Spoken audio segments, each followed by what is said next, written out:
ಇನ್ನು ಕೊಲೆ ಆರೋಪಿ ದರ್ಶನ್ ಈಗಾಗಲೇ ಜೈಲಿನಲ್ಲಿ ಚೆನ್ನಾಗೇ ಮುದ್ದೆ ಮುರಿತಾ ಇದ್ದಾರೆ. ಇದರ ಜೊತೆಗೆ ಉಪ್ಪಿಟ್ಟು, ಅನ್ನ, ಸಾಂಬಾರ್ ಇದೆಲ್ಲವನ್ನು ಕೂಡ ಉಚಿತವಾಗಿ ಹೊಟ್ಟೆ ತುಂಬ ತಿಂತಿದ್ದಾರೆ. ಇದರ ನಡುವೆ ಕ್ಯಾಮ್ರಾ ಮುಂದೆ ಕೂಡ ಪೋಸ್ಟ್ ಕೊಟ್ಟಿದ್ದಾರೆ. ಜೈಲಿನಲ್ಲಿಗೆ ಪೊಲೀಸ್ ಸ್ಟೇಷನಲ್ಲೂ ಕೂಡ ಕೊಟ್ಟಿರುವಂಥ ಫೋಟೋ ಏನಿದೆ ಅದಕ್ಕೆ ಸಾಕಷ್ಟು ವೈರಲ್ ಆಗ್ತಾ ಇದೆ. ಇದ್ರ ಜೊತೆಗೆ ಇವತ್ತಿನ ಡೆವಲಪ್ಮೆಂಟ್ ಏನಾಯಿತು, ಹಾಗೆಯೇ ಸುಬ್ಬಿ ಜೈಲಲ್ಲೂ ಕೂಡ ಕಿಸಿಕ್ ಅಂತ ಸ್ಮೈಲ್ ಕೊಟ್ಟು ಈಗ ಹೊಸ ಸಂಚಲನ ಸೃಷ್ಟಿ ಮಾಡ್ತಾರೆ. ಹಾಗಾದರೆ ಏನಾಗ್ತಾ ಇದೆ ನೋಡ್ಕೊಂಬೋಣ ಈ ಸ್ಟೋರಿಲಿ.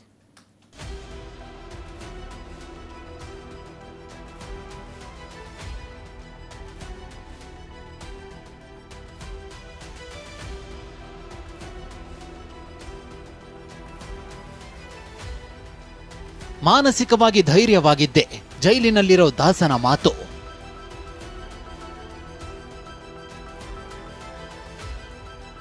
ಸೆರೆವಾಸವನ್ನ ಮೊದಲೇ ಅಂದಾಜು ಮಾಡಿದ್ದ ದರ್ಶನ್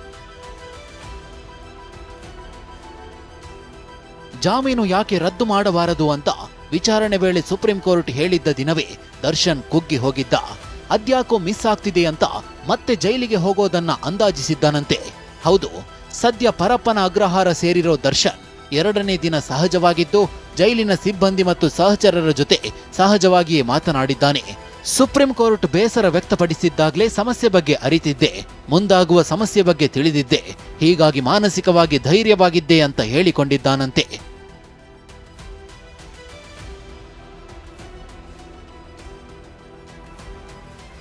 ನಿನ್ನೆ ಬೆಳಗ್ಗೆ ಉಪ್ಪಿಟ್ಟು, ಸ್ವಾತಂತ್ರ್ಯೋತ್ಸವದ ಲಡ್ಡು ತಿಂದಿದ್ದ ದರ್ಶನ್ ರಾತ್ರಿ ಸ್ವಲ್ಪ ಅನ್ನ ಸಾಂಬಾರ್ ತಿಂದು ಮಲಗಿದ್ದಾನೆ. ಇವತ್ತು ಬೆಳಗ್ಗೆ ಜೈಲು ಸಿಬ್ಬಂದಿ ವಾಂಗಿಬಾತ್ ನೀಡಿದ್ದಾರೆ. ಅತ್ತ ಮಹಿಳಾ ಬ್ಯಾರಕ್ನಲ್ಲಿರುವ ಪವಿತ್ರ ಗೌಡ ಮೊದಲ ದಿನ ಸೈಲೆಂಟ್ ಆಗಿದ್ಲು, ಆದ್ರೆ ನಿನ್ನೆ ರಾತ್ರಿ ಸಹ ಕೈದಿಗಳ ಜೊತೆ ಊಟ ಮಾಡಿ ಮಾತನಾಡಿದ್ದಾಳೆ. ಬೆಳಗ್ಗೆ ವಾಂಗಿಬಾತ್ ಸೇವಿಸಿರೋ ಬಗ್ಗೆ ಮಾಹಿತಿ ಲಭ್ಯವಾಗಿದೆ.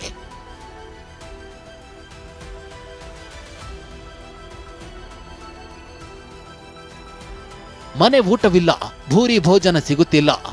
ದರ್ಶನ್ ಪವಿತ್ರ ಗೌಡ ವಿಧಿಯಿಲ್ಲದೆ ಪರಿಸ್ಥಿತಿಗೆ ತಕ್ಕಂತೆ ನಡೆಯಬೇಕಾಗಿದೆ.